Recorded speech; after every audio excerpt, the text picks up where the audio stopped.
Bonjour, je suis Prince Koulondissa, bienvenue dans Touri Découverte. Actuellement, nous sommes dans Djosso. Je vous prie de nous suivre. Merci. L'ancien port d'embarquement des esclaves de Luango, surplombé par l'ancienne lagune Tchibéné, en voie de disparition, est situé dans la sous-préfecture de Inda, dans le département du Kwilu. Il est limité au sud-est par la pointe indienne, au sud et au sud-ouest par l'océan Atlantique, au nord-ouest par le village Matombi et au nord-est par le village Djosso. Ancien Bwali, capitale du royaume de Luango, ancien quartier administratif du royaume même. Certains accords commerciaux des esclaves se traitaient à Djosso, chez Maluango roi, et d'autres l'étaient sur le site Mam. Le port de Luango fut le carrefour de tous les esclaves qui vivaient d'une partie du golfe de Guinée. Il a vu embarquer plus de 2 millions d'esclaves venus des zones qui constituent aujourd'hui le Tchad, l'Angola, le sud du Gabon et la République démocratique du Congo et l'actuel territoire de la République du Congo. Toutes les tribus des zones concernées ont été impliquées dans le commerce des esclaves. Les esclaves qui avaient des scarifications sur leur visage n'étaient pas acceptés par les négriers.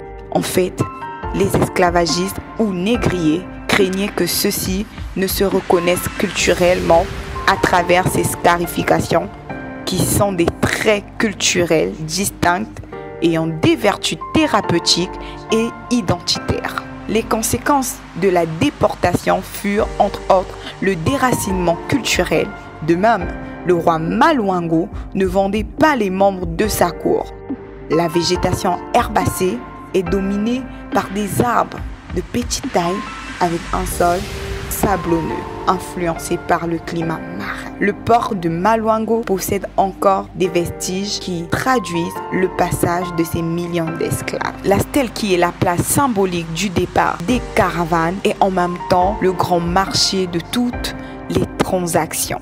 Les 3 manguiers qui servaient des comptoirs avant le rituel autour de l'arbre de l'oubli. Les esclaves enchaînés faisaient 7 tours de l'arbre de l'oubli pour les femmes ou les jeunes filles, 9 tours pour les hommes.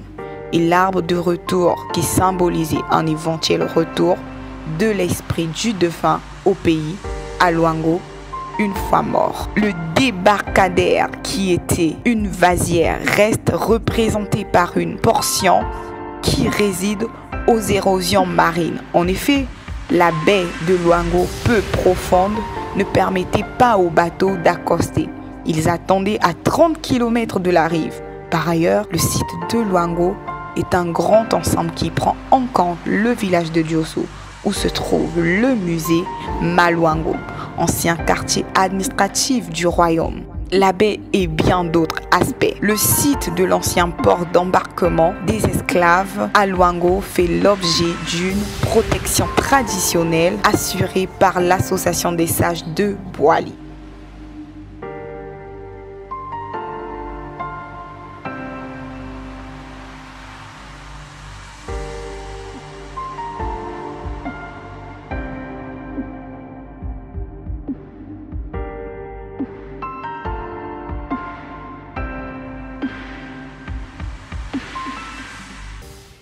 Touri Découvert, c'est fini pour aujourd'hui. On se retrouve pour une prochaine destination. Merci de nous avoir suivis. À la prochaine.